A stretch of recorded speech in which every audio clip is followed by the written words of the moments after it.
Happy New Year! Actually, I guess it's our second show. Hey, everybody, it's the Dynamite Show. Paul Fontaine and Jeff Hawkins for our second show in 2 nights for you guys. We recorded it on Monday, but it's Wednesday night, and you know what that means. Well, Um, the Boom also did 2 shows within 3 days, so it's one of those did things they? where they did the post show for the Oh, pay-per-view. yeah. Boom, yeah. I was thinking, no. Oh, yeah, you're right. Yeah, you're right. I forgot about that. So we're all Yeah. doing double duty this And week. the Wrap, too, did 2 shows. Yep. Yeah, so yeah, we're giving you lots of content to kick off the new year on the Fikey Media free feed. We charge you less and we give you more. Look at that. First Dynamite of 2024 coming off of AEW World's End.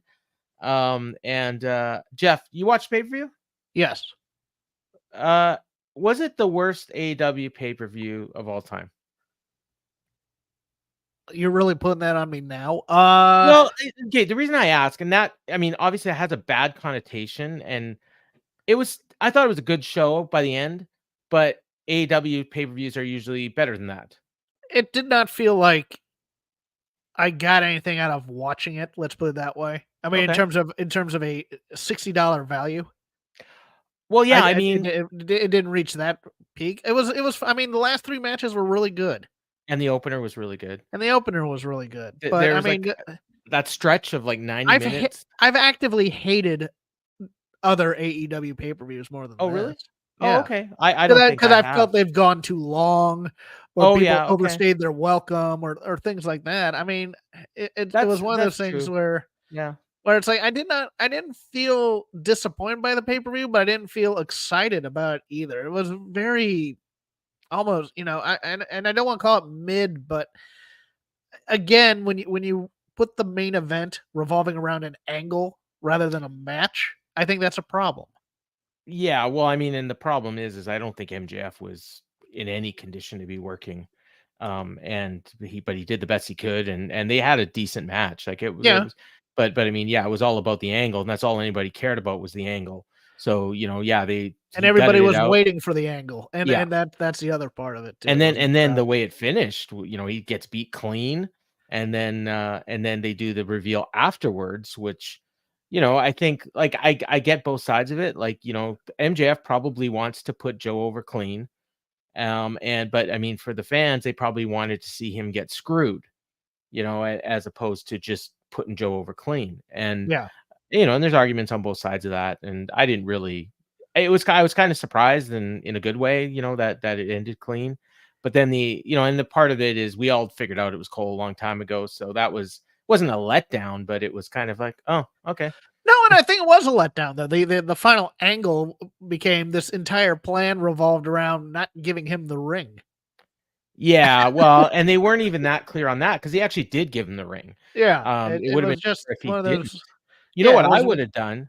And this, I mean, this is if I'm in the room and I'm pitching, I would have said he can't find the ring, and then Joe pulls the ring out of his tights and puts it on and knocks MJF out with the ring. Yeah, that would have been fine too. Yeah, and then you get the reveal because the whole thing of the devil on the screen, lights are out, and Cole behind him, it was just a little too cute. It didn't feel like it wrapped up in a way that warranted the start of the angle. You know how Yeah, yeah. the beginning is, or the ending is in the beginning of the angle, and it felt like this should have been, oh, okay, that makes sense. That makes sense. That makes sense why they did all these things, and that's why all these people are together. Well, part of the problem is that we're not going to get MJF and Cole for a while. No, we're not. And Yeah.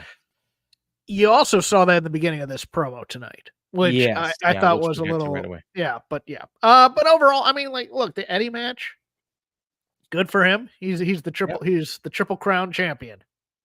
And then, it was all like, hey, what do you do with the follow up? Well, the follow up is we got 4 jobbers. Randomness, Yeah. randomly randoming. And Yeah. and the most random of random gets the title shot. I would The say least the least interesting of the 4 got the title shot, that was I would say. exactly what I said in my tweet tonight. Yeah. The least interesting of the 4. And I mean, it'll be a good match. It's always a good match. Trent had a 5-star match with Shingo Takagi not that long ago. So yeah, I'm sure the match will be great. Continental Crown Champion. Yeah, that's what it said on the graphic. I mean, Huh. yeah. So I guess he's defending all 3 belts. I don't know. or the Continental Crown Champion is just one thing of the Triple Crown. But when he won the title, it said on the screen, Continental Crown Champion, Eddie Kingston. So, but I mean, it Yeah. immediately was set as an undercard title tonight. First of all, happy Wrestle Kingdom to all who celebrate. That'll be I'll watch tonight, it. right? I'll watch it tomorrow. But yeah, And then Kota Ibushi gonna be gone for a while. It looks like. Yeah, he hurt both his ankles or something, or he had a broken ankle going into the match. Oh God! And then he hurt his ankle, and they made him do 30, and it wasn't a very good match. So this is what would have happened if MJF hadn't have showed up and stole the ambulance. We would have got that match out of Adam Cole on at Full Gear. Yeah, pretty much.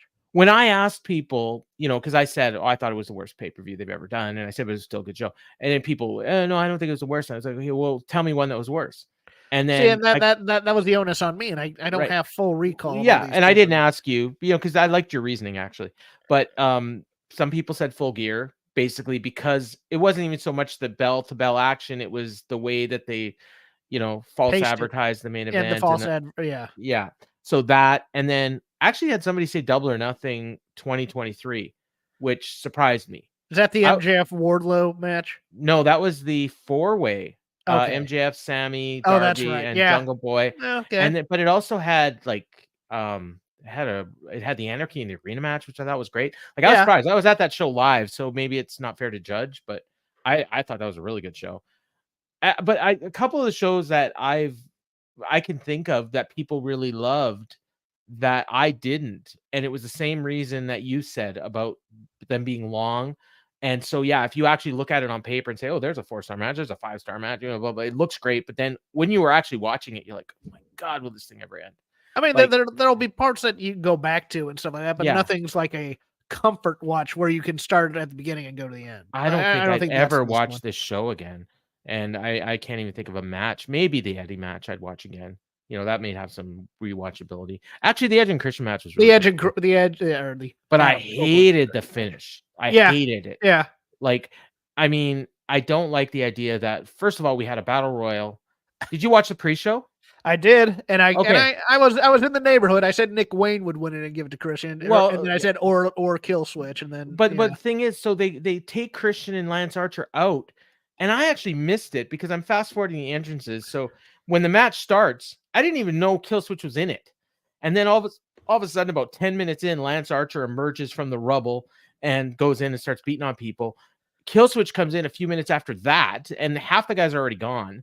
So he basically did like 5 minutes, and he wins the match, and then he gives away his title shot to Christian. First of all, I didn't know you could give away a title shot, So if I wanted to do the exact same thing, I would have just had Killswitch pin Edge, and then Christian, okay, give me the belt.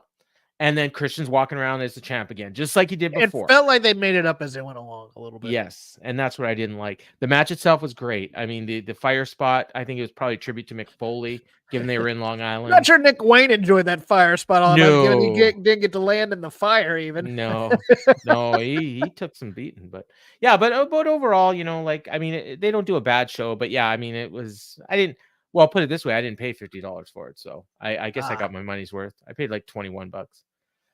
Yeah, you can give away title shots and titles because what did Christian said tonight that when he gets sick of being champ, he's just going to give it to Nick Wayne. Yeah, and apparently Wardlow is going to forfeit his title to Adam Cole eventually. Yeah, all friends wrestling.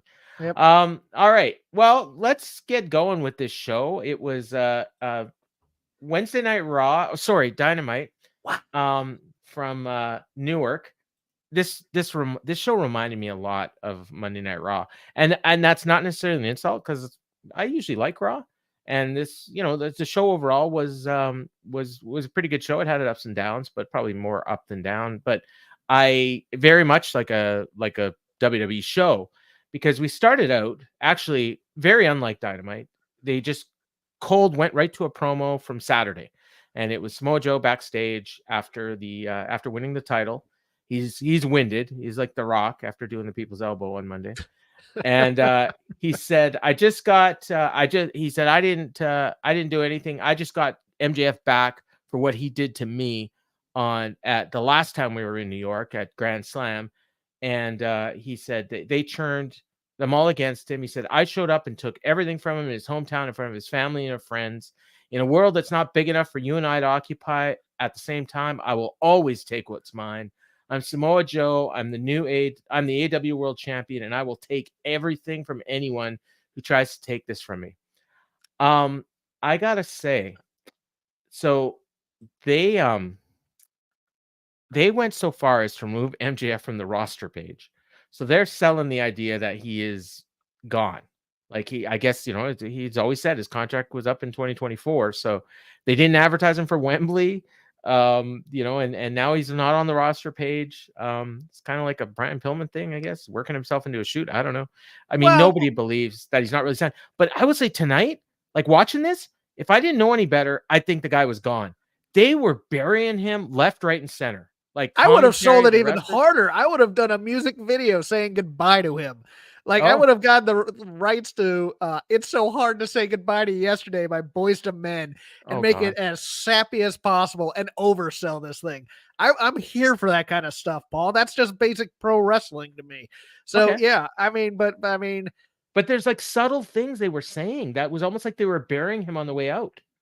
You know what I mean? A little bit, and that's to be expected. But I mean, I don't like subtle. I want go full throated. Say he's gone from this company. Well, they did. I mean, Cole said that. Cole said that. Yeah, he's dead. He's gone. Someone else said that too. I think. I'm sure it'll come up in my notes. But I want the company itself to sell it. That's the problem, and rather than the wrestlers. Tony Khan, do a tweet. I want to thank MJF for his years of service. Let's not go that far. let's not bring Tony Khan into this. But here's what I'm wondering. He's off the roster page. They're saying he's gone. If Uncle Paul makes a call and offers him a contract, is he tampering? Well, if he's signed to a contract, yes. But how does he know? Legally, how does he know? How does he know? I went to you can't use it's not a legal defense to say I went to the website and he wasn't on the roster, so I called him up. I watched the TV and they said he was gone. Yeah. Jason brings up a point. He's the heel. He's gonna say MJF is gone.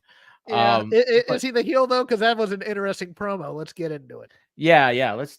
Well, before we get to the promo, I liked the Joe promo. I wanted him to say I am inevitable, much like Thanos. But I thought that was his new. I thought that was his new catchphase. I thought he was going to say, "Beat me if you can, survive if I let you." I'm cool with that too. Yeah. So crowd was pretty quiet when they did the open, and they were kind of dead for a lot of this show. They showed highlights of Joe beating MJF, and he said, they said Tony Schiavone said he was embarrassed. And that's where I got the point of it was almost like he was leaving the territory. They showed the Devil's reveal. Tony Schiavone called it a long and drawn out swerve. And I didn't like that terminology, but whatever. So out comes Adam Cole and they play his regular music and, gets that usual pop, but he doesn't come out. And then we get new music and it's Undisputed. And they're now the Undisputed Kingdom. So they all come out. Cole's Cole's using his crutches still. So I guess he's really injured. I mean, I know some people thought that he, maybe he was still not really injured and he was going to come out without crutches, but no, he came out that way. They're all wearing black. And Tony Schiavone was wondering if it started when they first started tagging. And Cole brings out the mask and he smiles and he puts it back in his jacket. Then he sits down in a chair and he pulls the mask out again, which I thought was really weird. And then Roddy says, "Everyone shut up and listen to my best friend, Adam." So he's still doing that. I thought maybe he'd drop it, but nope. And then here's Adam Cole. And he did an Adam Cole promo. He didn't say story time with Adam Cole, baby, but that's what it was. He says, "You don't have sympathy for me," playing off the sympathy for the devil line. "It's so ironic that people are disgusted, appalled, and shocked. You're all stupid. You don't understand right from wrong. You think I'm the bad guy because I betrayed MJF, the guy who created more enemies in AEW forever." He said, "For years, he ran his mouth in everyone, but I'm the bad guy. If I'm the devil, buy me a first-class ticket to hell." And he gets some asshole chants. MJF is a narcissist. The only person he cares about is MJF. He's had his claws hooked into AEW for far too long, and it's time for a change. Someday, most of that locker room will thank me. The fans start chanting, "He's our scumbag." Cole says, "Most of you will thank me. Even Tony Khan will thank me." He said, "MJF is gone, and he's never coming back." And you all ask, "How could you, Adam?" Well, there's a lot of reasons. And the second that MJF felt he didn't need me, he would have done the same thing. He said, I just beat him to the punch, but I never needed MJF. He needed me. I sacrificed everything in that friendship. I'm the one who lost something, not him. I broke my ankles. MJF needed Adam Cole. None of you would even be cheering for him without me.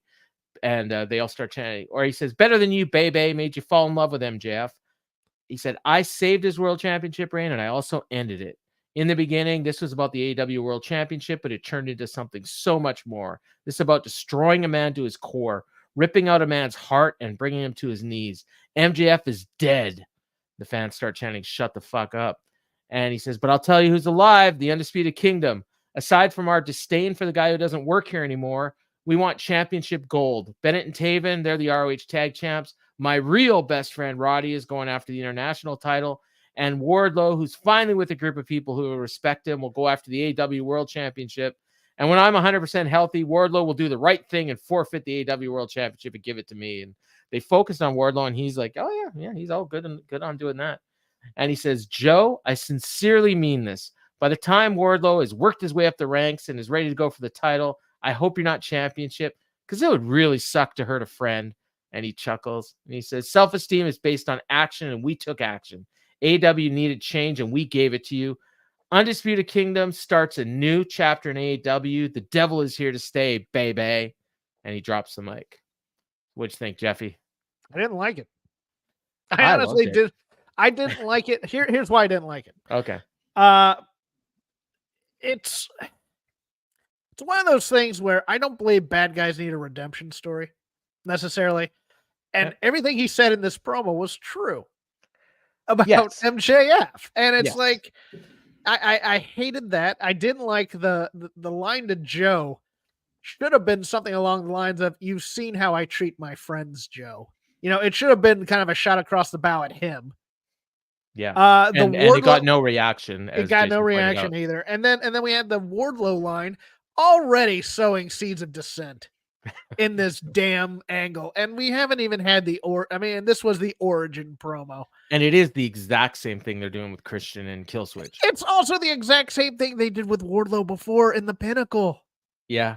Well, yeah, didn't MJF tell him he was going to win the title and hand it over to him? Yeah. Yes. So it frustrated me. I actually wanted Adam Cole to be more evil.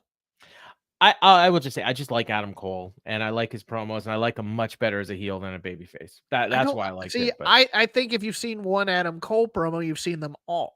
I don't think but they're good. It's like a Seth Rollins wrestling match.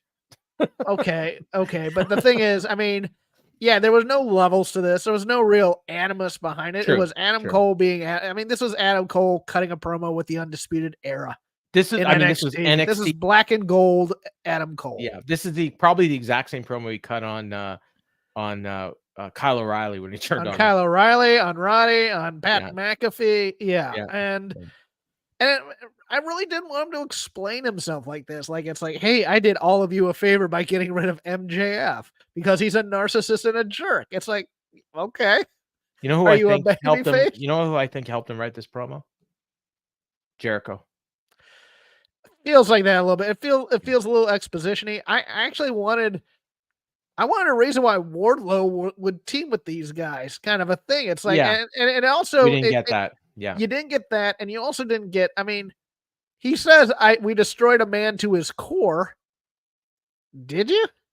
Kind of, yeah. They beat him in his hometown. Title. Took away the only friend that he's ever had. The one time he dropped his guard to trust somebody, and he got stabbed in the back.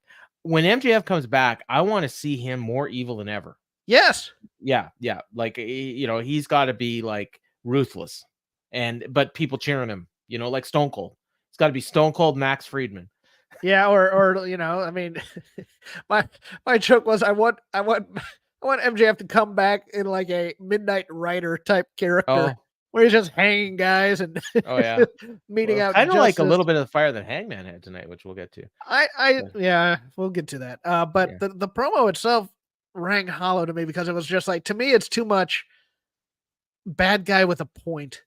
Yeah, and I just that's a thing now, right? Like the bad guy, and it started. The redemption story is within the origin story always, and and You know, the as opposed to Christian, who's always bad, which makes him heel has such to a be better bad guy. justified in his actions. Yes, And that's a total leap from Jericho. And I thought this promo would have been better if Adam Cole just came up with a made up reason why he did it, and he's absurd. And he's just doing that, and he never has to say he's sorry, and he's almost apologizing for doing this to MJF. So it's, and it's I almost really, like if you're a fan of Adam Cole, you might actually still be cheering him. yeah, it didn't hit with me. So they weren't quite done because Jay White comes out. And Tony Schiavone reminded us, which was good, that he was the first victim of the devil. Mm-hmm. And Jay White says, "My good friend Adam Cole, baby. As we know now, you're the devil." He says, "I'm happy to see you haven't lost your edge after all. I'm a big fan of what you did to him. But what I don't like is being collateral. You made me the catalyst." I thought that was his gimmick, that he was the catalyst. Anyways, my friends jumped me when I was by myself. Or he said, "Your friends jumped me when I was by myself. But now I got my friends here, and out come the guns." And the fans pop for that. And they get in the ring and they brawled with the Undisputed Kingdom. Wardlow helps Adam Cole out. So it's 3-on-3. And the Guns and Jay have the advantage. But then Wardlow comes back in, and now it's 4-on-3. And Cole's cheerleading from ringside. And then the Acclaim make the save. And they try to go after Adam Cole, but doctors are like in the way. And he's not cleared. He's not cleared. You can't touch him. And then they go cut back to the ring, and then you got Acclaimed and the Bullet Club Gold in there, and they finally realize, oh, geez, we don't like each other. I actually like this. They like they're the enemy of my enemy is my friend, except he's not my friend. And I think Excalibur actually said later, the enemy of my enemy is still my enemy, which was an interesting line. Anthony Bowens did something with his look. He looked totally different. Like, I barely recognized him. Like, if he was just out there by himself, I would have had no idea who he was. I don't know if he cut his hair or he changed his beard or mustache or something. I don't know, but he looked different. He looked kind of jacked too. But I kind of like this. I liked it. I liked that they're not gonna just put aside the fact that, oh yeah, you jump Jay White, who's a bad guy in his own right, yeah, and can be nasty when he wants to be. I did like that the Acclaimed and the Bullet Club Gold did not come to blows. Yeah. I hope they don't. I hope this doesn't become a we want them first. No, we want them first type of thing. When both these teams and Hangman Page should be scouring heaven and earth to kill these people. Yep. Maybe even an uneasy alliance between all of them to hunt them down. And it's interesting because the Guns and Billy, every time they're in the ring at the same time, I always forget it's actually his dad. Yeah, and they don't even really highlight it very much. I thought that it was kind of dopey to have the Undisputed Kingdom standing there behind the doctors. They should have just walked back through the crowd or something to that effect and just left, as opposed to seeming like cowards when you just made them the most powerful force in the company. It's weird because you got Adam Cole, who's used to being a baby face or a heel that people actually like. And then you've got the other guys that are all just used to being comedy goofballs, and Wardlow, who just does the same thing all the time. And sometimes people cheer him, sometimes they don't. So I think they got to figure out what their role is and learn to play it. I just want to point out here, I notice there's quite a few people watching us right now. So make sure you hit the like button on there and subscribe to our channel if you're not already, because that helps us with the visibility and everything, and doesn't cost. I don't want them being cowardly heels. I want them to be, hey, this was our plan, and now we're a unit, and we can kick anybody's butt. And the very first thing we saw was them be cowardly. Was them being cowardly, yeah, that's true. I never thought of that. We got a video package for Eddie. He says the Continental Classic changed me. It gave him something I didn't know I had, which was confidence. And they showed highlights of the whole tourney. And I thought it was really interesting because they showed Danielson calling him a bum. And then they showed him beating the Blackpool Combat Club. And then after he beat Danielson, he calls Danielson one of the best wrestlers he's ever seen. So Danielson beats him and calls him a bum. Kingston beats Danielson and calls him one of the best he's ever seen. I just like that. He's a pure babyface. He totally is. And then he says, I beat my brother Mox in the finals. He says, I got so much confidence right now. It's going to take someone very special to beat me. And then here's where they announce that he's going to be on commentary for the 4-way later tonight, which will determine his first challenger. I thought this was real good. Yeah, no, they do some video packages very well, and this was one of them. Yeah, next we got a Daniel Garcia promo. He says it's a mission statement for AEW. the two youngest, hottest stars against each other. And he says, "What's your theme song? Big pressure? Well, what happens when you apply that pressure to someone who won't break? Let's see what happens. I will not fold and you will not beat me. Tonight, Daniel Garcia fights through the pressure and beats Swerve Strickland." I think there are younger stars in Strickland, but thank you. Yeah, and hotter stars than Garcia, but Yeah. yeah, but I said at one point tonight, take a shot every time someone calls themselves or is referred to as the hottest star in AEW. You'll be loaded by the end of this show. I appreciated the effort though. Yeah, Especially no, giving Garcia a little bit of mic time. I like it was a very good promo. So ironically, we're 25 minutes into this show. At this point, they were 21 minutes into AEW Dynamite. And you know what we hadn't seen? a match. We hadn't seen any wrestling yet. So before we get into the first match, let's just take a quick pause and hear from our sponsors. Man, make sure you guys support those sponsors. They work hard and you work hard, and it's wonderful, and we thank them, and without them we wouldn't exist. So thank you. And let's get into the wrestling that AEW is famous for. We got an international title match, Orange Cassidy and Dante Martin. This is Dante Martin's, not his singles debut by any stretch, but it seems like maybe they're breaking him away from his partners, although I wasn't sure at the end of the match if they were. And I will say this is not on the high end of Orange Cassidy matches. I'm not exactly sure what it was. Crowd wasn't terribly into it. These two didn't really have a ton of chemistry together, and Dante was doing some weird stuff, like trying to emulate Orange Cassidy and doing his kicks, and the fans weren't really into that. I don't know, I wasn't feeling this match at all. Kind of got into it at the end. When Martin did the slow kicks near the end, the crowd actually was chanting, "You fucked up," at him, and then Orange does the same thing back to him, and he stomped a mud hole in him. Does a tilt-a-whirl DDT, and then they did some more stuff, and then Orange Cassidy hit an orange punch and got the win.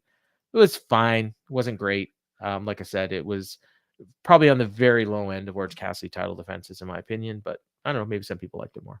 It went against Dante's strengths, which is Dante is not a natural heel, and they told him to play heel in this match, and he tried. Yeah. I think there was also a little bit too much. How am I gonna put this? Clever choreography that did not go smoothly towards the beginning of this match.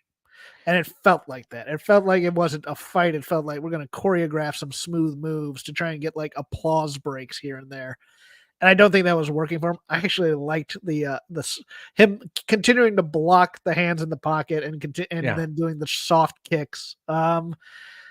All heels should do that in Orange Cassidy matches for the most part. I didn't dislike it as much as you, but I'm not here with effusive praise. Well, I didn't like. I didn't dislike it. Like when I say it's on the low end of Orange Cassidy title events, because Orange Cassidy title events are usually great.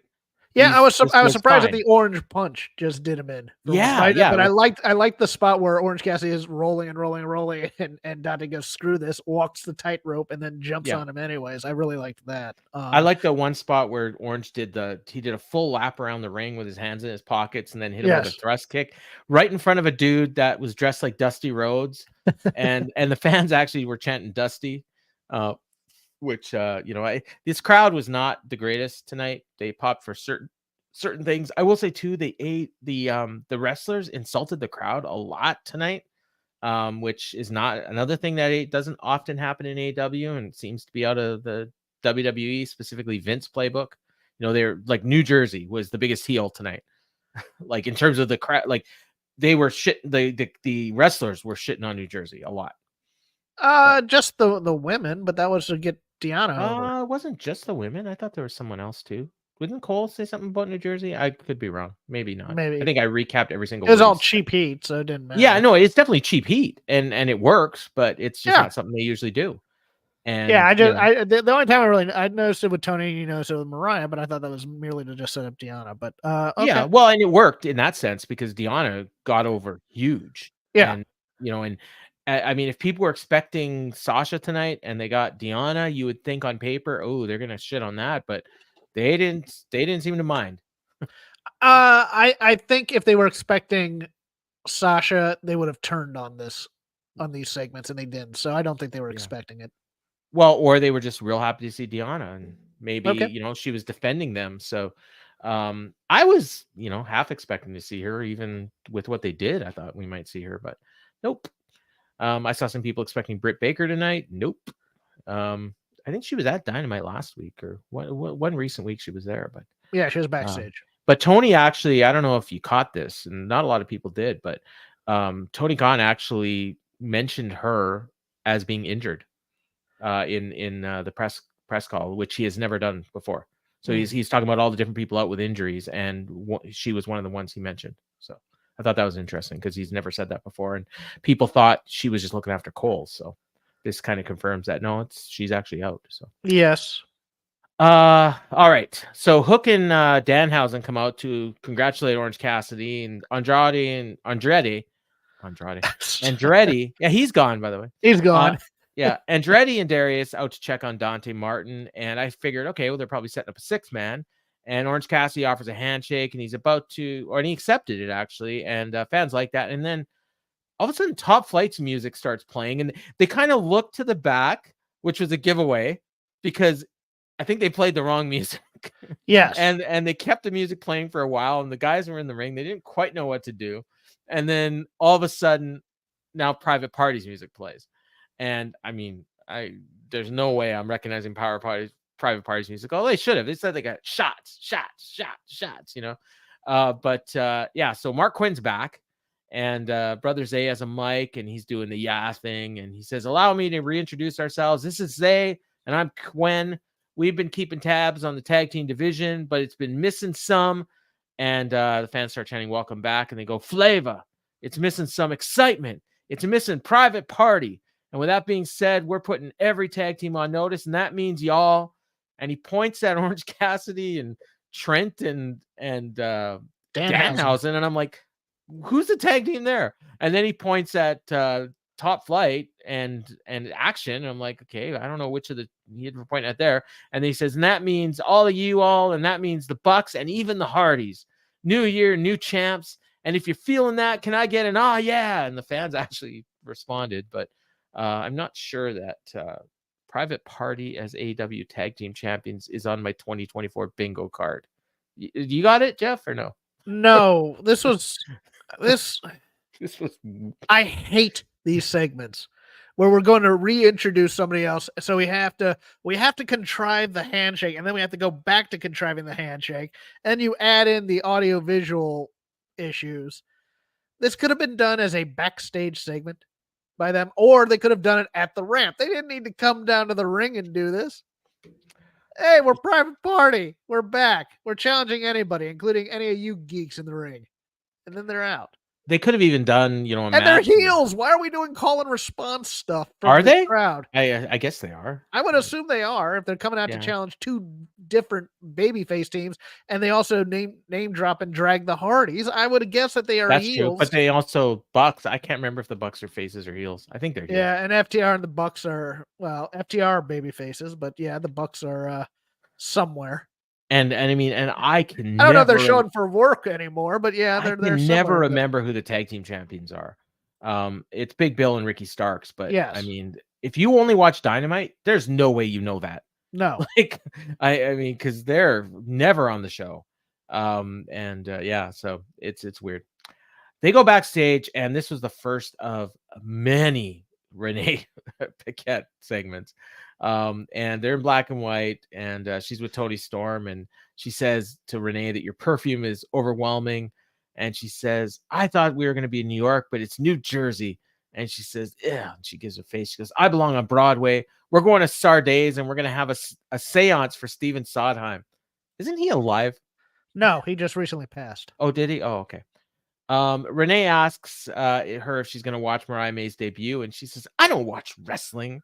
And she's like, and she says, how better for her to pay her dues than to wrestle in this godforsaken New Jersey. And then she asks Luther to pick her up, and she says, chins, tits, shoe. And she kicks her shoe off, and it lands by Renee's feet. They walk off. Renee actually picks up the shoe. I'm not exactly sure why. And she's got a disgusted look on her face, and that was that. It's every Broadway fan I know. So yeah, this okay.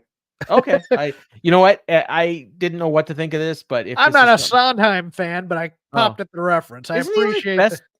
Wasn't he like best friends with Julia Roberts or something? Or is that somebody else? I think his best friends are Judy Garland, not Julia Roberts, but maybe. Okay, well, who am I thinking of then? Isn't there like Sodenheim? Is there a You're Sodenheim? thinking Soderbergh. Oh, okay, yeah, Steven, right? Yes. Okay, there you go. So that's close. All right, that's why I No, thought you he was weren't, still. but okay.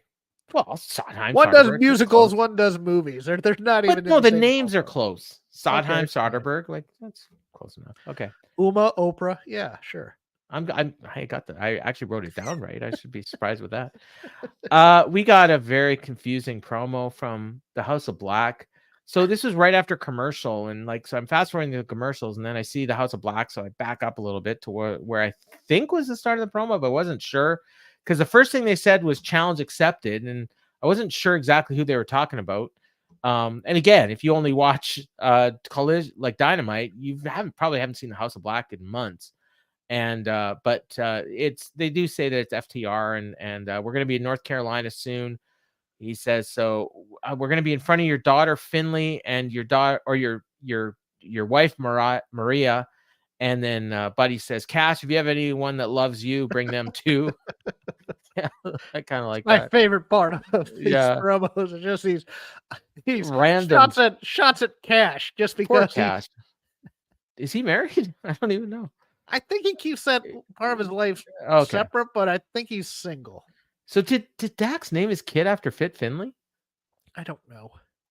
He had to have. So he says, if we beat you, your family will have to watch you while you walk back with your new family, and you're going to be with the family that truly loves you. And they're going to be in Charlotte, North Carolina on Saturday for Collision. So that's where this match is going to happen. And yeah, I mean, I guess that's the stip. Now, unless it's like, a Monday with the Judgment Day where, they'll just do a stip and then pretend like it wasn't a stip. But I'm assuming if FTR loses, they have to join the House of Black. Are you ready for Goth FTR? Oh, God, no. Come on, I need some Dax Guyliner and emo music. Cash maybe cut his hair. I don't know. Yeah, he dyes his hair black and the bald head black too. They come out in robes. Oh, yeah, sure. Yeah, I think they might be winning. I think so too. Yeah. Although House of Black doesn't lose very often. There's a But couple matches. You're not gonna beat them in North Carolina where they live. No. Come on. There's a couple matches I coming hope up not. that I really am like intrigued about what's going to happen. We'll get to one of them soon. So we're back with Renee Paquette, and she's with Swerve and Prince Nana, and she asked him about the main event tonight. So they confirmed that that's going to be the main event, Swerve and Daniel Garcia. And Nana says Garcia is a respected competitor, but does he realize who he's getting in the ring with? And I thought this was interesting. He called Swerve the boss of all bosses, which I came up with an idea today that I posed to the Twitter Xverse of if they bring in Mercedes Moné, line them with this crew. I think that would be a brilliant stroke. I think you put Mercedes with Swerve and maybe eventually get rid of Nana. But those two, they would build each other up, kind of like Rhea in the Judgment Day, and then you'd have her interacting with the women, but also involved with the guys. And I think those two would be magic together. But I don't know what. So we go from Tully Blanchard to Prince Nana to Mercedes Moné. I'm cool with that. Yeah, was he with Tully? The Mogul Embassy. Oh, right. Yeah. The embassy was. Yeah, Nana bought it. Nana bought it from Tully. Yeah, she could be the CEO. Sure. Of the I'm here for that. Why not? Mogul Embassy. So yeah, I just thought I know he calls him boss all the time, but here he calls him the boss of all bosses, and he emphasized it.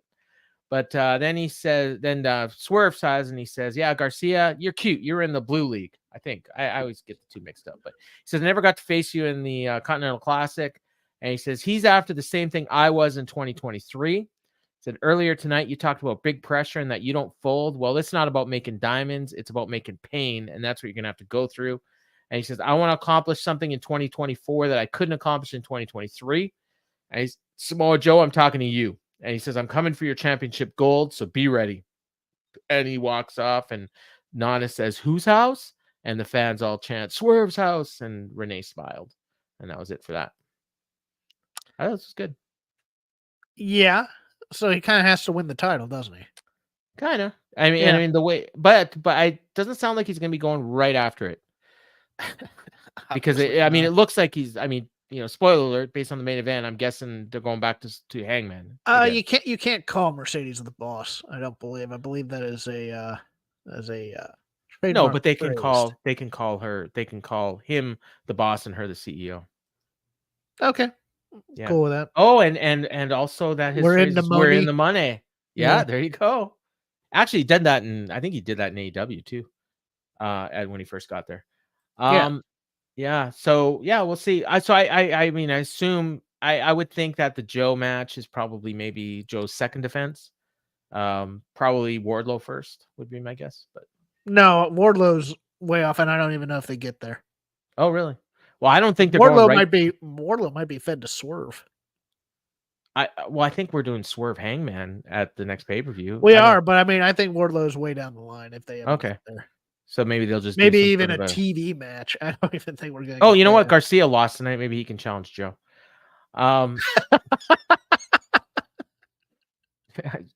Mark it down. It's happening. Oh, God. All right, we got the debut of Mariah May, and it was against your girl Queen Aminata.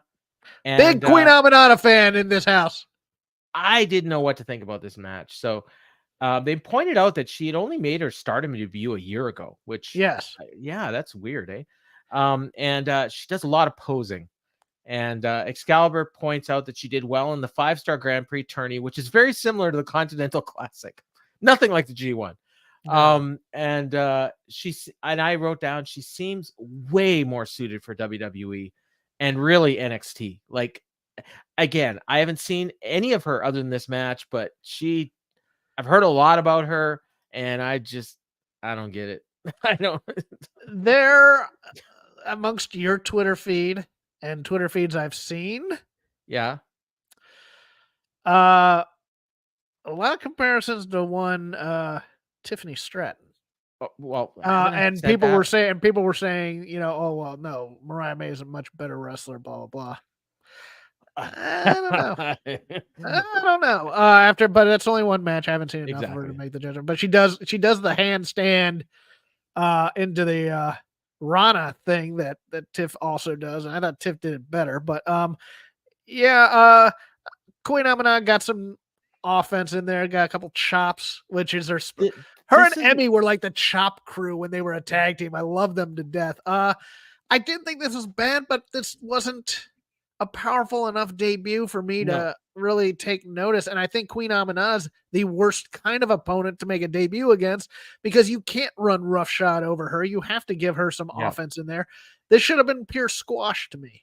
And this is why I was not sure what to think, because I thought Queen Aminata looked great.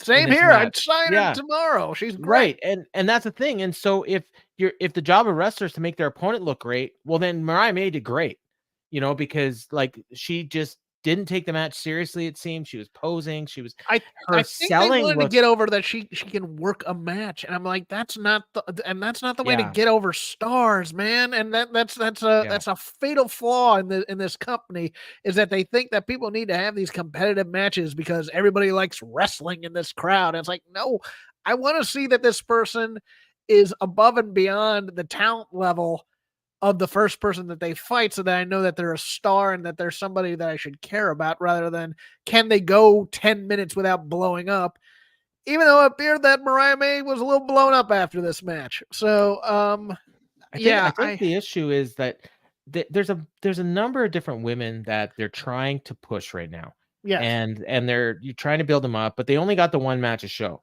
So if you're going through the roster and you're thinking, well, who could she have beaten? It's like, and I'm thinking local competitor. They are in New Jersey. They can get somebody out there, and then Mariah May can cut her anti-New Jersey promo. Say, I beat this New Jersey trash. Yeah. Who do you have? Yeah. And then Deonna Purrazzo comes out. Is this the best you got? But they went through a commercial, and so it was not a long match. They probably got about 6 minutes, but and again, it wasn't bad. I mean, honestly, it was probably the same level as the women's matches on the pay-per-view, which I think it was very much the level of a women's match you'd see in NXT. Yeah, like maybe level up. and that's not an insult. I like Level Up. I mean, a higher level women's match. I wouldn't say, not like the breakout classic or whatever, but like something like Yeah. Fallon Henley versus Stratton. I mean, it was about that level. Yeah, I mean, if it was longer, it probably would have got to that level. Yeah. So yeah, the finish, she did a sling blade, and then she hits the Mayday for the win, which I wrote down Mayday, but I can't remember what it was. Do you remember? It was a sit out DVD, wasn't it? Death Valley Sure. Driver. Yeah. You're right. So yeah, Mayday. Because It's a even good Excalibur finisher. put over. This is her finisher. It's a sit out Yeah. Death Valley Driver. And he gave the name, so I like that. And Yeah. again, Aminata did good. I want to see more of her. I again, it's and maybe that was a bit of an audition for her. I don't know. But anyways, we get She's more been on Dark 100 times. If they don't know what they have with her, I don't know what to say. But yeah, I that's don't know me. either. So then we go back. Renee's back. She goes to the ring to get a word with the debutante Mariah May, as they called her. Congratulates on her first win, and she's all. I think Excalibur was going to say debuting. She called her a debutante. I think that was a mistake. Okay. But if that's going to be the gimmick, I'm kind of here for it. Yeah, I like that. She says, I can't believe it. I won my AEW debut. I've wanted to be a wrestler since I was a little kid. The fact that I'm in this ring in AEW, and I hope Miss Toni Storm is watching wherever she is. She said, first Dynamite of the new year, and it's all about Mariah. She says, but my only regret is that we had to do this in New Jersey. She gives the Alexa Bliss promo. Yeah. That's what this was.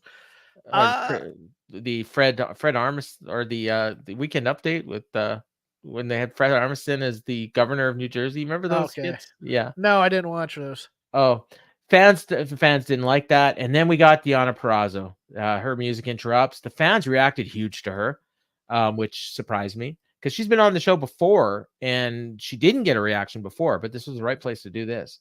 And they pointed out that she's from New Jersey, that she was a former ROH champion, and I imagine she's going to be a future ROH champion as well. Well, that's not an insult. Athena's great. And Renee introduced her as the Virtuosa, and fans are into her, and they're chanting Deonna. And she says, I'm sure you know this, but I'm from New Jersey. She gets a big pop and says, and if Toni Storm doesn't want to be here, we don't want her here either. And they cheered for that too. And she says, Mariah, I got a message for you to pass on to Miss Storm. It doesn't matter where she runs or where she hides. I will find her because, Mariah, I am all elite, and we are in the age of the Virtuosa. And May says, I'm not the messenger, so tell yourself, bitch. I like that line. And she took a shot at her and knocked her for a loop a bit, but then Deonna came back and knocked her out of the ring. She stood tall, did her pose. Crowd ate it up. I thought Deonna saved the segment. But Mariah was kind of good, I think her showing ass, and I don't mean it, you know what I mean? Like a heel showing ass, giving I didn't take it literally. Okay, but giving something, I think that's her strength. I think she made Queen Aminata look really good, and she made Deonna look real good here. So do you think she's banana peel finish heel, where it's like she maybe. I'm not very good, but I somehow pull out things because I'm a and then eventually she starts to show her skills and everything, because maybe her selling, the selling of the chops was weird because it was weak. It was weak. Yeah, and I mean, I think Aminata was laying it in, and I think it probably hurt her too, and she didn't really know how to sell it, And then just some of the ways she moves and stuff, and maybe it's the ring. Maybe the ring's different, and she's not quite used to it. I think it was her gear. Gotta be honest with you. I think it was one of those things where it's like, I want to make sure my top doesn't fall off, type of a thing. That could be. Yeah. I like Deonna Purrazzo a lot. My one concern is her gimmick is so similar to Serena Deeb, who got reintroduced on the 0 Hour. I missed that. So okay, they basically they put her over as the professor, and how she can escape all these holds and stuff like that. They're similar. They're a little different. My other basic note is an acting note, and it's something I struggled with, so I have a lot of empathy for this. But it sounds like, and I've heard this before of her, because of she has a voice in the upper register. When she gets nervous, she warbles. Yeah, a bit, and that's a stage fright issue, and she'll need to get over that. Because do you watch a lot of Impact?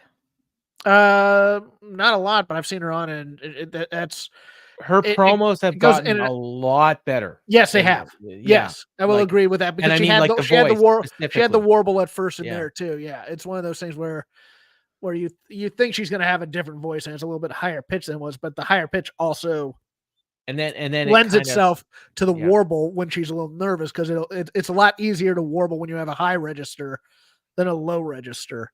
And I didn't really notice it at all here, but if you did, then I maybe I'm just noticed it used to it. throughout it, Okay. and until she got to the "tell her yourself, bitch," Yeah. and that came out confident, which was good. Yeah.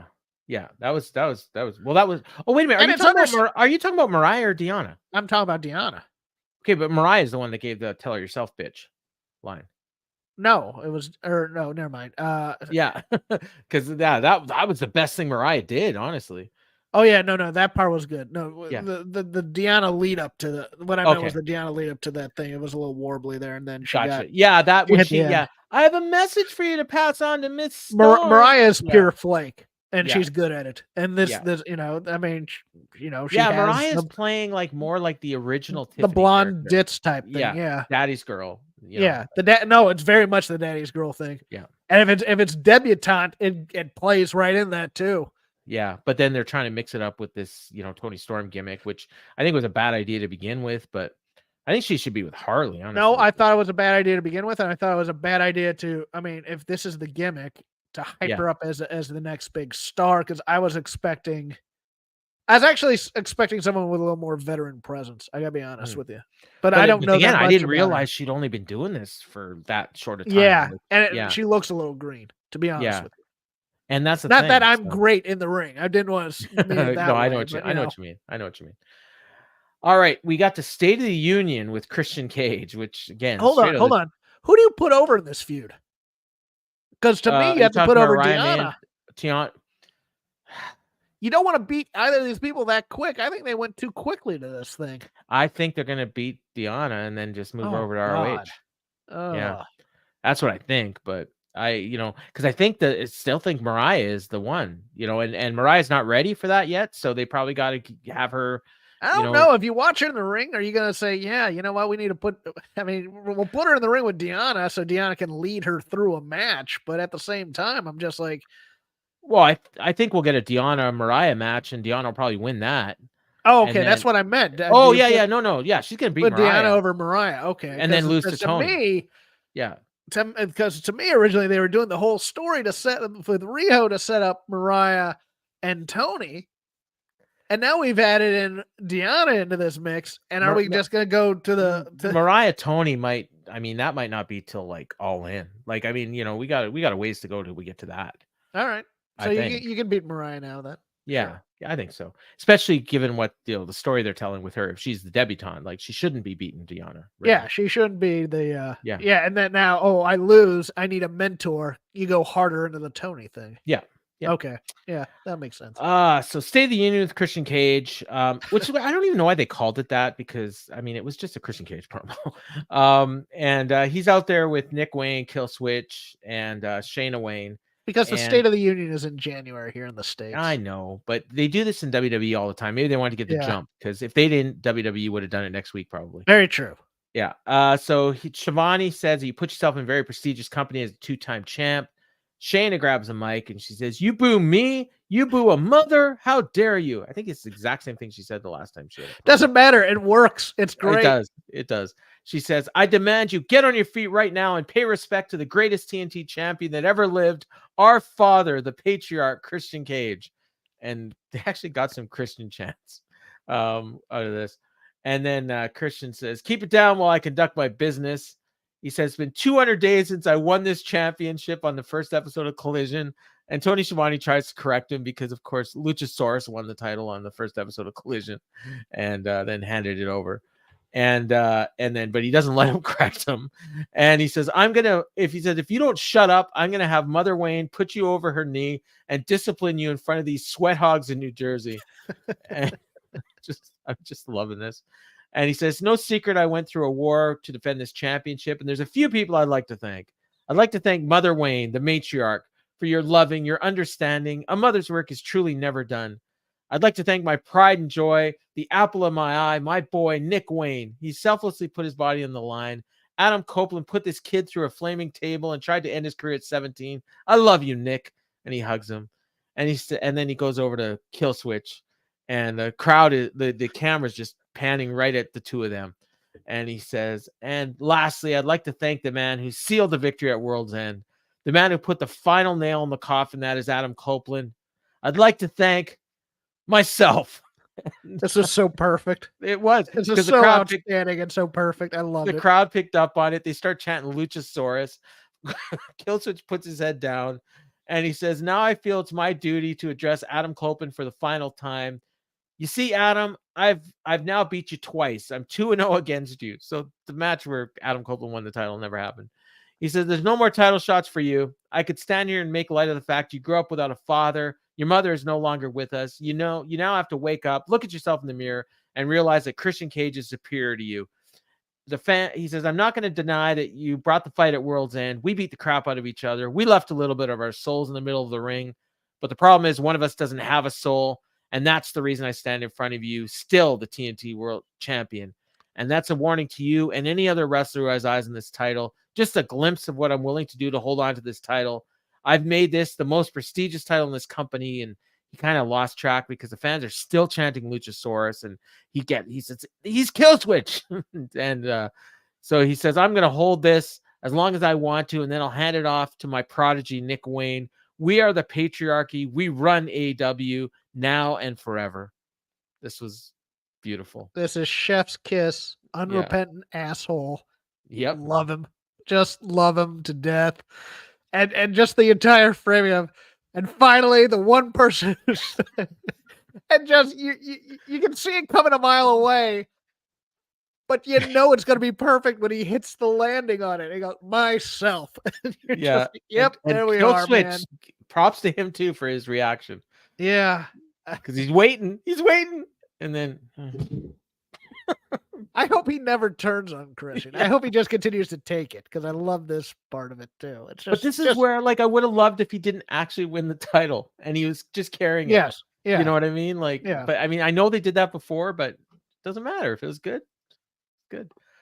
Yeah, this was good. And you said earlier that the Undisputed Kingdom was, the top heel group. I don't know. I think these guys are. It's hard to say, but. And then you've also got the Callis family. This group's not going to ever be in the upper echelon. The TNT title is their ceiling. The other guys are going to be in main event pictures. True. And upper card things. I mean, it's a lot like, look, the most perfect heel group in this company is the Jarrett crew.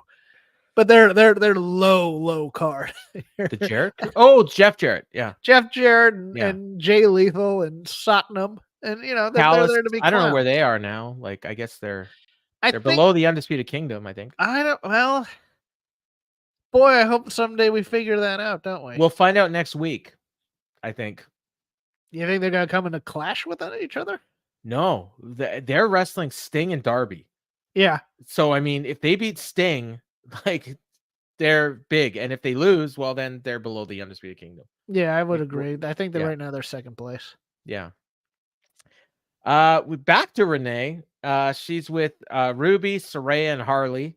She congratulates Ruby on her win last week, but before Ruby can say anything, Harley said she's committed to this role, and Saraya is like trying to shut her up. And then Ruby says, I didn't think another blonde out of her mind worked last time, but we'll see how it happens this time. And then she said, but I appreciate your help on Friday. And Harley said, I'd do anything for either one of you. And Saraya said she'd be helpful, but not sane. And then Harley was just going on. And she's like, quiet. You're making it too obvious.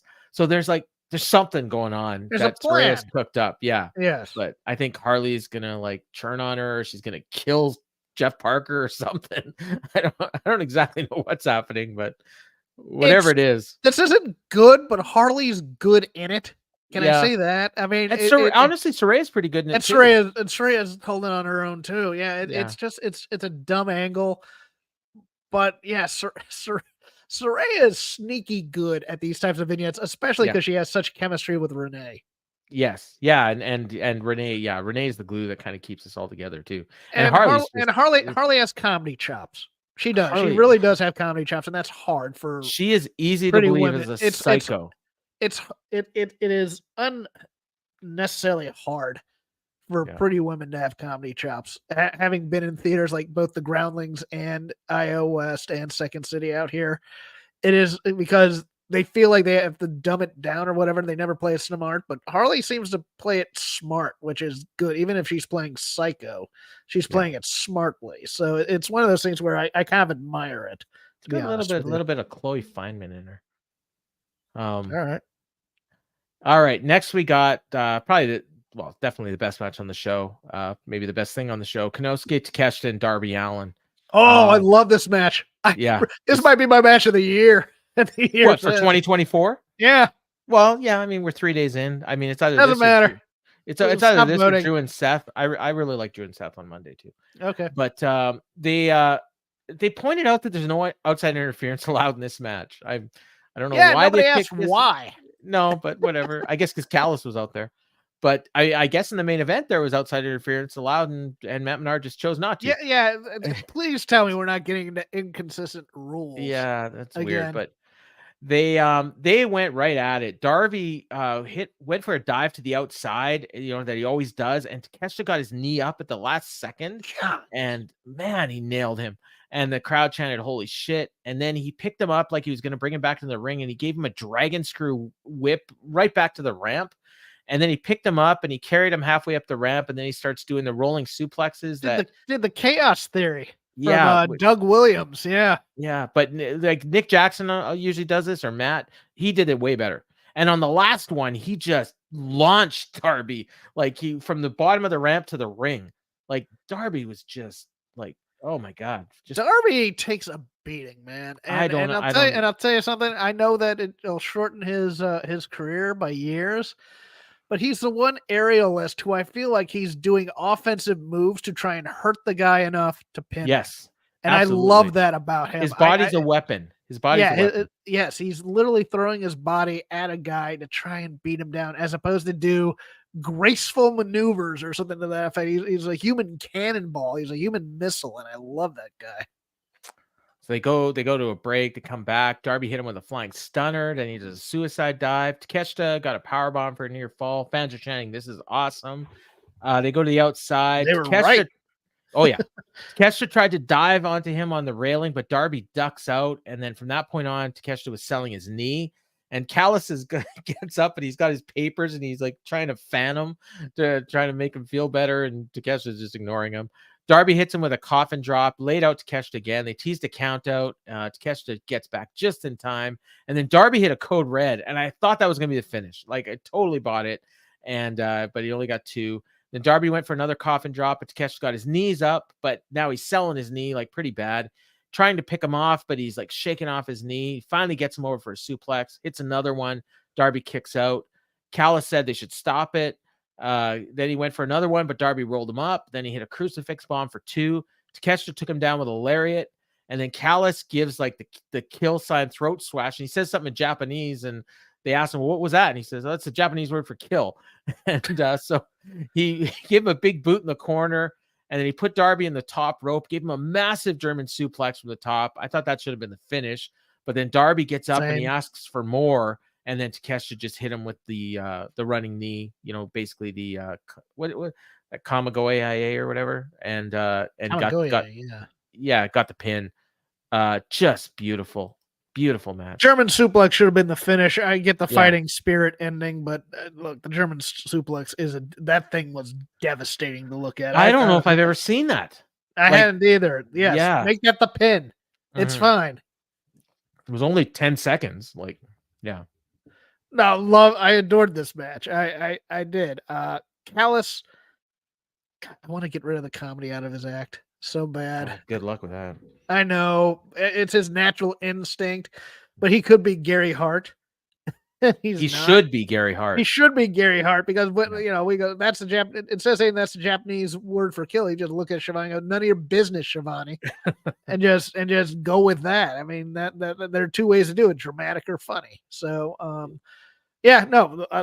no further notes. 10 out of 10 would watch again.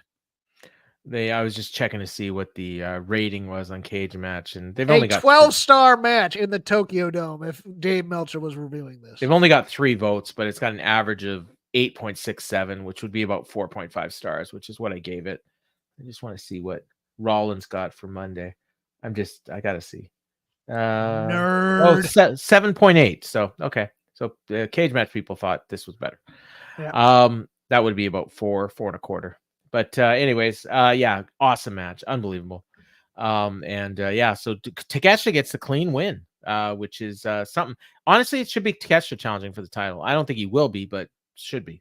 It's going to be interesting to see what they do with these guys because they are in the upper echelon. They're an upper echelon heel group, and you have a lot of it's very top heavy right now in AEW. He's beat Omega twice. He's beat Darby clean.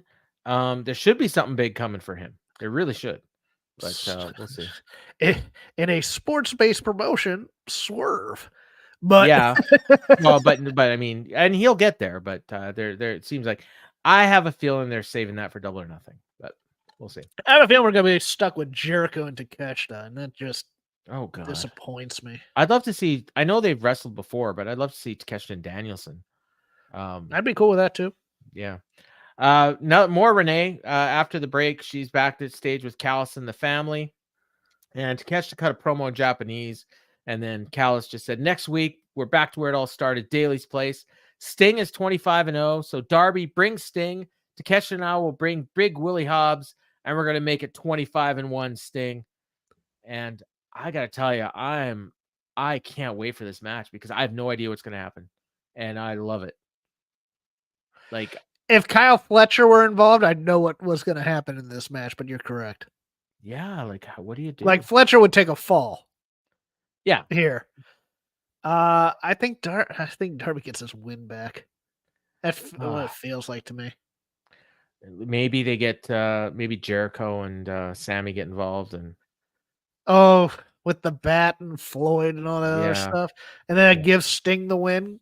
I don't know. Maybe I can't see Sting losing before Revolution. I can't see him losing before Revolution, but boy, that would be a nice feather in one of those two's cap, wouldn't it?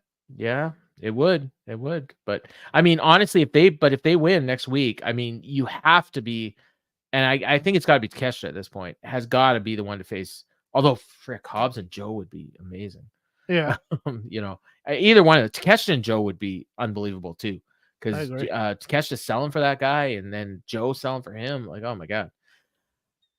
Next we got the 4-way for the #1 contender spot for Eddie Kingston's Triple Crown, and it's Trent Beretta, Brian Keith, Brian Cage, and El Hijo del Vikingo. El Hijo? Yeah, that's right. Yeah. El Hijo del Vikingo. Yes. Del Vikingo. Okay. I just wrote Vikingo. Eddie was on commentary for this, and Excalibur congratulated him on beating Mox, and Eddie's like, "Yeah, it was great. Can we get to this match?" I love it. It was a good match. They had a lot of lucha spots between Vikingo and Brian Cage, and actually Vikingo and Brian Keith did a bunch of stuff together too, because I think they've done some matches in GCW. Danhausen was in the crowd. There was a couple nasty spots. Cage dropped Trent on his head. On the outside with a suplex, and they went through a commercial, and when they came back, like, Trent was still down, and I thought maybe he was injured, but he ended up coming back. But then when he came back, they did a spot where Trent gave Brian Cage a release German and dropped him on his head, and there's a lot going on here. But the crowd seemed to be behind Brian Keith, honestly, but it was hard to say because they kind of liked everybody, but they weren't like super hot for anything. Kingston said at one point he didn't care who wins. So the closing sequence, so Cage gave Trent 2 power bombs. Trent kicked out. Danhausen comes in the ring and he curses Brian Cage. Cage picked him up, but Keith and Vikingo hit him with thrust kicks. Then Vikingo took out Cage with a moonsault on the outside. And Brian Keith was in there with Trent, and he hit Saito suplex and a diving headbutt, but Trent kicked out, and then he hit the move. Is it the awful waffle? It's like the inverted pile driver, something like that, right? And he got the win. So it was basically Trent, who is just the most generic guy on the roster, beats Brian Keith, who is the up and coming guy they just signed. So whatever. I so desperately want to do some character work with Brian Keith.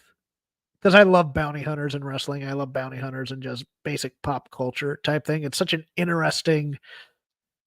It's my favorite thing in comic books too. You know, the anti-hero type thing. And he didn't get an entrance. He was already in the Oh. ring. The other three got an entrance, and he's the most interesting choice. Danielson loves the guy.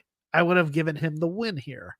You know, this is your basic PWG special where Brian Cage gets to work with a luchador and throw him around a bit. I hate his new tights, by the way. The GMSI on the side. The Street Fighter. Streets of Cage on the butt. Yeah. Oh, Streets of Rage, yeah. Yeah, but it was GMSI on the side, which get my shit in. It's like, that's his new gimmick. Crap. No, that's been his gimmick for years. Well, no, it's unofficially been his gimmick. Now he's actually saying it in promos.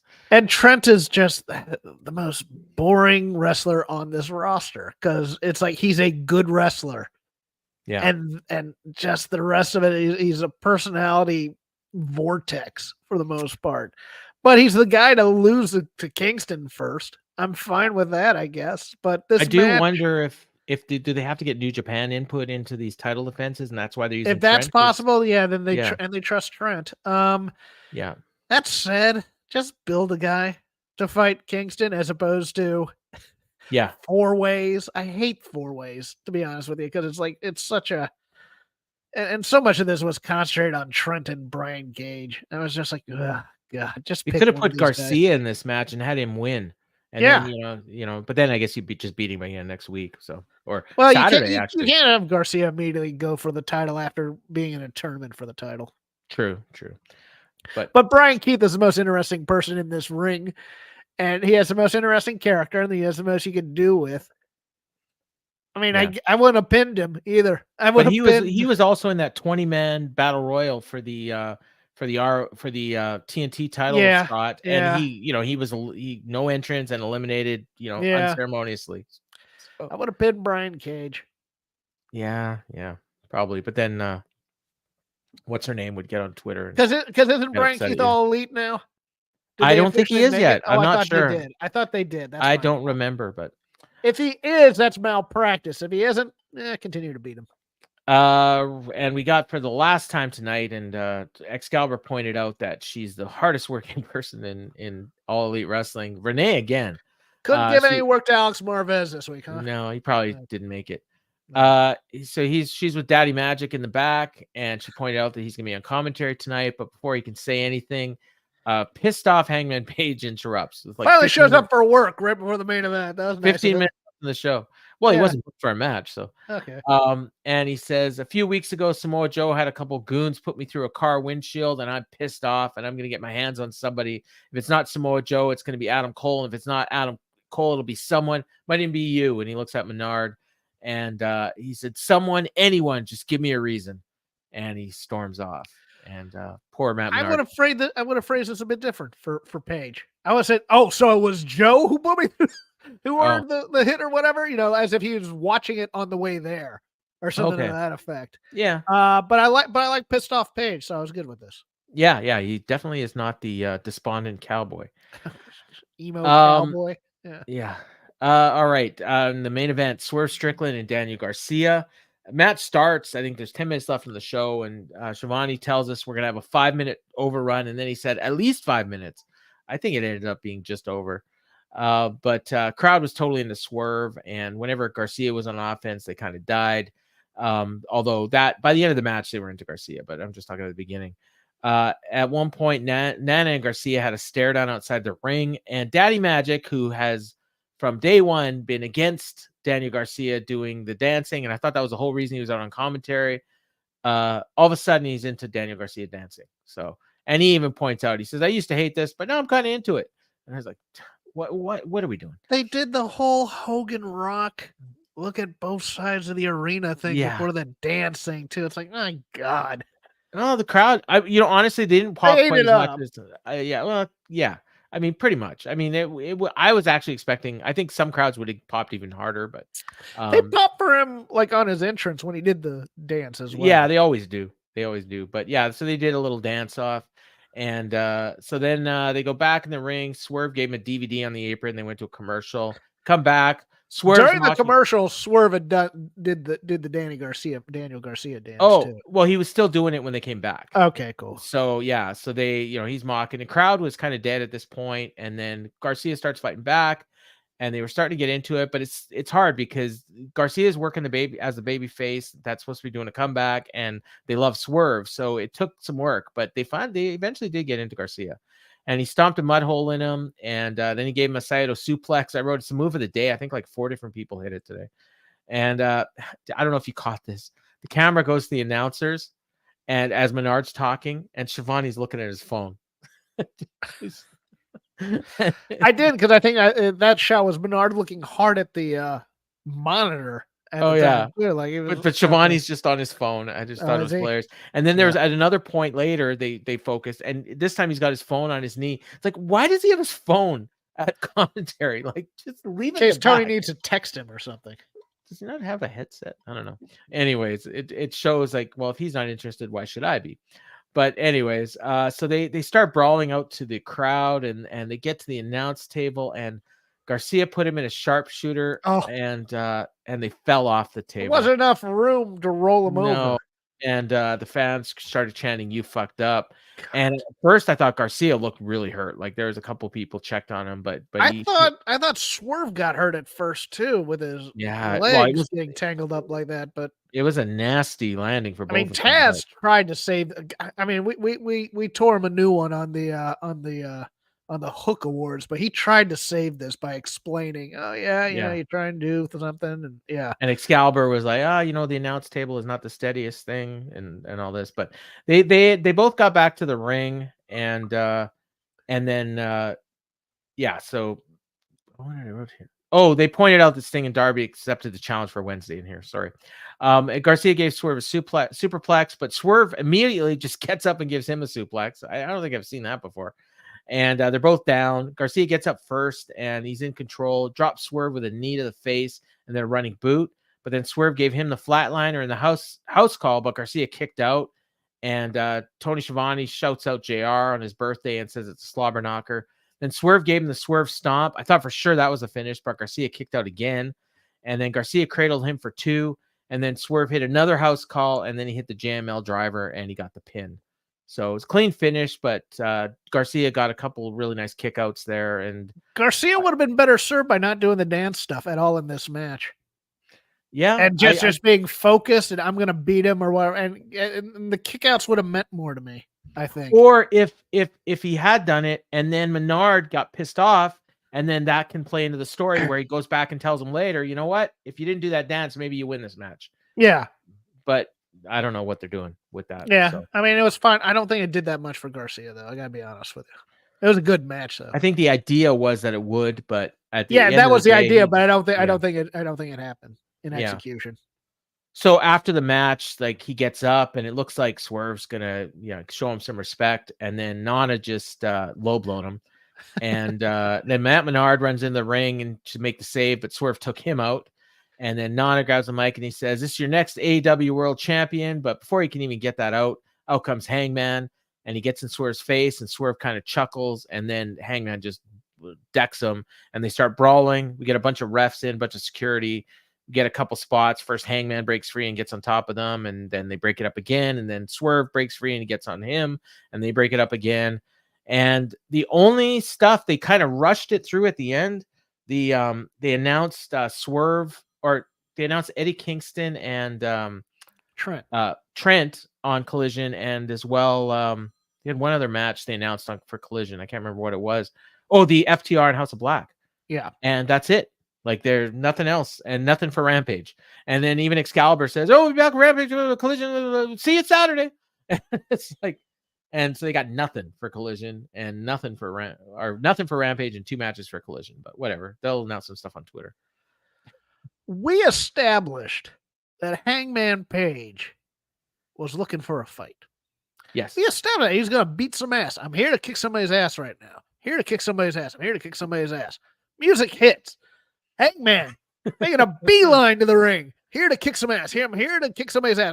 I'm waiting for it. I'm like, all right, he's going to kick somebody's ass. Gets in the ring, and stares at Swerve. No, we don't need the stare. We've established you're here to kick ass. Just kick ass. Just hit him. Just nail him in the face. Something. Or nail Nana first and then go after Swerve. But this didn't need the extra dramatic moment of staring down Swerve. I hated that so much because I'm just like, okay, great. Paige is on a rampage. I'm loving this. Yes, he's not overthinking this. He's not in his feels. He's just here to beat somebody's ass. And then he goes down and he stares like, nope. All momentum stopped right there. And just and gives Swerve the chance to chuckle at him. I'm like, oh God. Well, not only that, okay, so you had all the security and refs and everything run down to break it up. Why did they even let him go out there? He came out with his entrance. What was he going out there for? He should have been throwing out security guards out of the way as he went down to the ring. Yeah, like he told you what he was going to do. Yeah. Then someone played his music, and then he made his entrance, and not at one point did anyone ever try to stop him from getting to the ring. What do you think he was going to do? Oh, no. I'm sure Tony just look, he's going down for a promo, possibly, guys. Yeah. Don't worry about this. Tony doesn't watch his own show. He didn't know. But he's dressing up in costumes like he was in the Scrum. It is really interesting that they're going back to that match because Swerve has to win. Yes, but I don't understand it either. I really don't. I mean, but I mean, do you really want to beat Hangman 3 times in a row? And here's the other thing: there should have been a vignette sometime. I know that they did. I mean, if we're gonna do that, they should have had Paige show up a little earlier, and then have another vignette where he's like torn into a dressing room and he's looking for the Adam Cole crew. Yeah, to beat up, and then he just decides, you know what, somebody's ass is getting beat tonight, and we all know it's coming then, and we still like it, but it's one of those things where it's like, okay, now it makes sense that he's now going down to the ring to beat up Swerve. Kind of, you could have even had like him, show up at some point. And you, where's Joe? He's not here tonight. Yeah, and tear up Joe's thing, or Joe goes speeding off. Right. Well, Joe wasn't there. I mean, we kind of established that. Yeah, no, that's true. That was taped on Saturday. You're right. But Cole like, he could have. Where's Cole? Oh, they left. They went to Chi-Chi's. They went to Chi-Chi's. Do they still have Chi-Chi's? I don't know. Not here. What's the restaurant that they went to? Him and MJF. Do you remember? Oh, they went to. You mean the Outback Steakhouse or the? Oh yeah. The Australia or the Asian place in the Boston? Asian place, but that's like Kowloon, I think is what it's called. Yeah, I think it's only in like Indianapolis or wherever they were that week. Yeah. So that was a Boston restaurant, but maybe you're right. Or Boston. You're right. Yeah, it was suburban Boston. Yeah. All right, so that's the show. I thought it was a pretty good show overall. I thought it was overall okay. It was just there were some things that just. I mean, it's weird because if the stuff at the top doesn't make sense, and you kind of go off, but like the mid card is solid right now. So, bit of a reset show, but I don't mind that at year's beginning though. No, year's beginning, coming off a pay-per-view. Why not? But yeah, it was good. Either the chat died down or I'm just not seeing it, but I don't know. No, I think it just died. Maybe people just got tired of listening to me. Yeah, that's possible. We still got a lot of people viewing, so I want to thank you all for that. And make sure and hit the like and subscribe. Well, we have a little time. Okay. Give me a second here. What are the chances that Mercedes doesn't sign with AEW? I don't know, man. Because I heard. I mean, what did we hear this week? At one point, it looked like that WWE rejected her offer, or she wanted more, and they rejected her, so that AEW was imminent. That's Fightful Select. And then I saw 2 different, outlets, and I'm not sure how reputable they are. In fact, I'm pretty sure they're not reputable at all. But different ones reporting that she had signed for 5 years and $25 million. Didn't see that, but I saw that Trinity going back to WWE was imminent. Yes, which makes me think. That gives me pause that it could be because they left together. The other thing is there are people in WWE that told Brian Alvarez that they believe doesn't matter what you say, what they're saying about AEW until the ink is dry. She's going to be here. Yeah, and I'm still expecting her to go back. If she makes a stop at AEW, it's going to be. All right, I'm going to be your world champion for a bit, and then I'm putting somebody over. It's going to be just like the New Japan run. Like 6 months. Or Stardom run. 6 months, maybe however long Charlotte's out. Maybe. Yeah. But I mean, she could also step right in and do WrestleMania because, I mean, there's I mean, Rhea needs an opponent, and It's gonna be Becky. oh yeah, you're right. Yeah, you're right. My assumption was always gonna be Bailey and Sasha versus the Kabuki Warriors for the tag titles. That would be good, and that would elevate those belts. But the thing is now, if she, because she wants the Becky slot, yeah, and she wants the Becky push, and they're not going to give her and the Becky money. And the Becky money, and I don't think they're going to give her the Becky money, even though but that's her goal, is to be the top woman in the WWE. So again, I don't think. See, Bryan Danielson came to AEW to because he wanted to wrestle, and he wanted to try things, he wanted to help people out, things like that.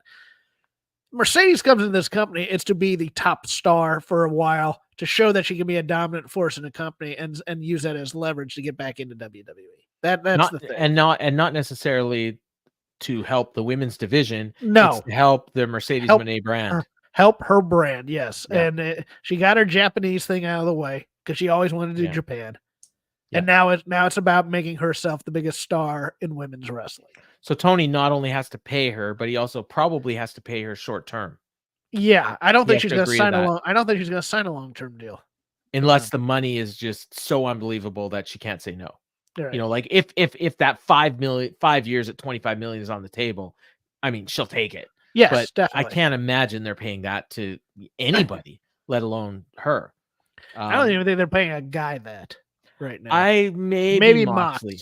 Maybe Moxley. And I think probably Hangman and the Elite are probably not far off of that, but maybe like $3 million a year, maybe $4 million, at most. But I mean, there's only so much money to go around, and I mean, he doesn't even have a TV deal.